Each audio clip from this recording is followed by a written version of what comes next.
नमस्कार। कभी सोचा है भारत, चीन, ब्रिटेन इन सब के पॉलिटिक्स इतनी अलग है तो फिर इन्हें एक साथ कंपेयर करें तो करें कैसे?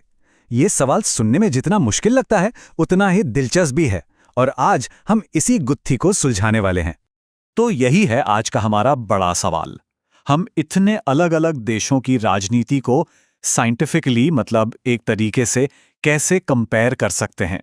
वो कौन से लेंस हैं, कौन से नजरिए हैं जिनसे हम इन्हें देख सकते हैं? चलिए एक एक करके इन तरीकों को समझते हैं।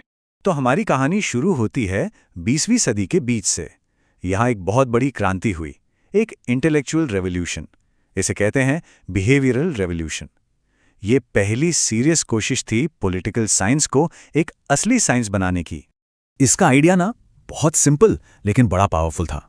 ये कहता था कि भूल जाओ संविधान में क्या लिखा है, भूल जाओ कि आदर्श रूप में क्या होना चाहिए। सिर्फ इस बात पर फोकस करो कि लोग असल में करते क्या हैं, वो वोट कैसे डालते हैं, वो प्रोटेस्ट कैसे करते हैं, पावर का इस्तेमाल कैसे करते हैं। मतलब सारा ध्यान ऑब्जर्वेबल बिहेवियर पर। और सच कहूं तो ये वाकई एक रेवोल्यूशन था। इसने पॉलिटिक्स को स्टडी करने का पूरा तरीका ही बदल डाला। अब बड़ी बड़ी फिलॉसफिकल बहसों से फोकस हट गया और आ गया डेटा कलेक्शन पर। अब एम्पिरिकल एनालिसिस यानी जो दिख रहा है, जो हो रहा है, बस उसी का विश्लेषण होता था। इस नए साइंटिफिक अप्रोच को डिफाइन करने के लिए डेविड ईस्टन ने 7 नियम दिए। देखिए, मोटी मोटी बात यह थी कि पॉलिटिकल बिहेवियर में पैटर्न्स ढूंढो, हर बात को, हर दावे को डेटा से वेरीफाई करो और सबसे जरूरी, एनालिसिस करते वक्त अपनी पर्सनल वैल्यूज, अपनी सोच को बिल्कुल अलग रखो। मतलब कुल मिलाकर मकसद था पॉलिटिक्स को फिजिक्स या केमिस्ट्री जैसा ही ऑब्जेक्टिव और रिगरस बनाना। लेकिन कहानी में एक मोड़ आया। जल्द ही स्कॉलर्स को यह महसूस होने लगा कि सिर्फ ये देखना कि लोग क्या कर रहे हैं काफी नहीं है। एक नई सोच सामने आई और उसने एक बहुत जरूरी सवाल पूछा। ठीक है, लोग ऐसा कर रहे हैं, पर क्यों कर रहे हैं? उस कॉन्टेक्स्ट का क्या जिसमें यह सब हो रहा है? इसे कहा गया पोस्ट बिहेवियरिज्म। इसका आर्ग्यूमेंट था कि भाई पॉलिटिकल साइंस को रियल वर्ल्ड के लिए रेलेवेंट होना चाहिए। सिर्फ डेटा खेलने से क्या होगा अगर हम असल समस्याओं को नजरअंदाज कर दें? इसके 2 नारे थे, एक्शन और रेलेवेंस। मतलब मकसद सिर्फ दुनिया को समझना नहीं, बल्कि समाज की जो दिक्कतें हैं उन्हें सुलझाने में मदद करना भी है। और इसी सोच से निकला पॉलिटिकल कल्चर अप्रोच।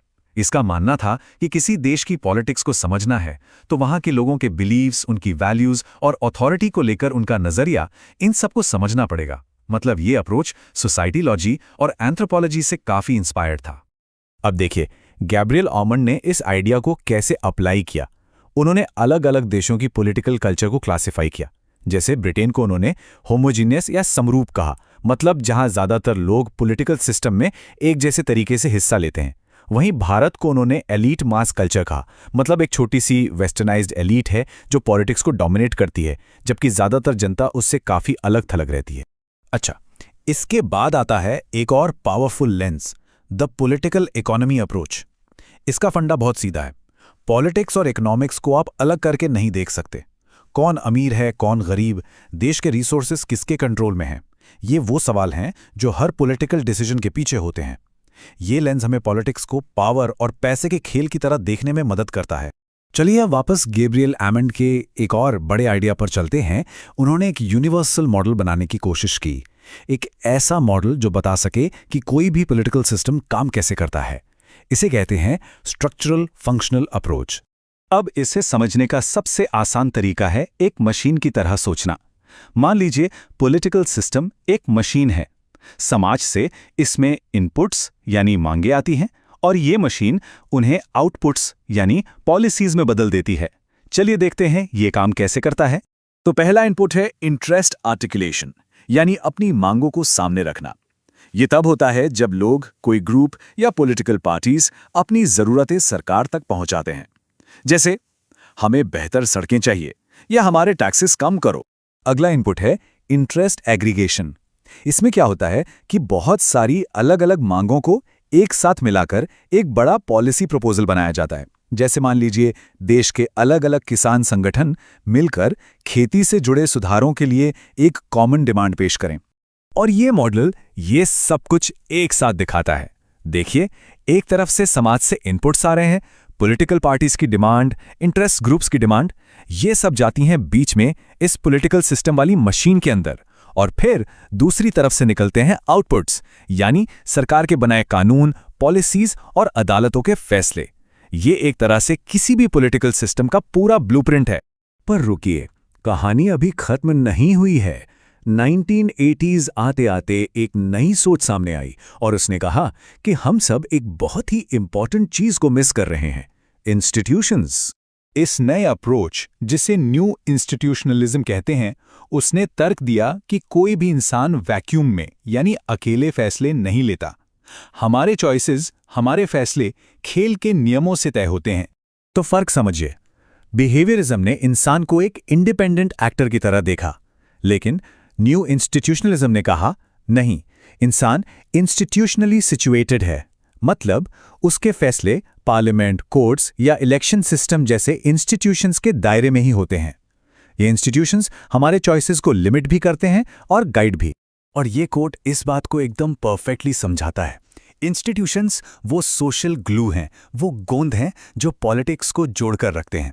ये हमें बताते हैं कि एक जैसे लोग अलग अलग देशों में अलग बर्ताव क्यों करते हैं, क्योंकि वहाँ खेल के नियम ही अलग हैं। तो अब तक हमने पॉलिटिक्स को समझने के लिए कई अलग अलग लेंसेज देखे हैं। हमने बिहेवियर से शुरू किया, फिर कल्चर, इकोनॉमी और आखिर में इंस्टीट्यूशंस तक पहुंचे। इसे एक तरह की एनालिटिकल टूलकिट समझिए। हर लेंस हमें एक अलग नजरिया देता है। बिहेवियरल लेंस बताता है कि लोग क्या करते हैं, कल्चरल लेंस बताता है कि वो क्या मानते हैं, इकोनॉमिक लेंस कि किसके पास रिसोर्स हैं, सिस्टम लेंस कि पूरी मशीन कैसे काम करती है, और इंस्टीट्यूशनल लेंस खेल के नियम क्या है। सबसे अच्छी समझ तब बनती है जब हम ये जानते हैं कि किस सिचुएशन में कौन सा लेंस इस्तेमाल करना है, या शायद कई लेंस एक साथ। तो आखिर में एक सवाल छोड़ जाते हैं। आज की इस कॉम्प्लेक्स दुनिया को समझने के लिए, चाहे वो इंटरनेशनल कॉन्फ्लिक्ट्स हों या हमारे देश की अपनी राजनीति, इन सब में से कौन सा लेंस सबसे पावरफुल है? क्या ये लोगों का बिहेवियर है, उनकी कल्चर, इकोनॉमी, पूरा सिस्टम, या फिर खेल के नियम? शायद असली जवाब इन सबको मिलाकर देखने में ही छिपा है। इस सफर में शामिल होने के लिए शुक्रिया।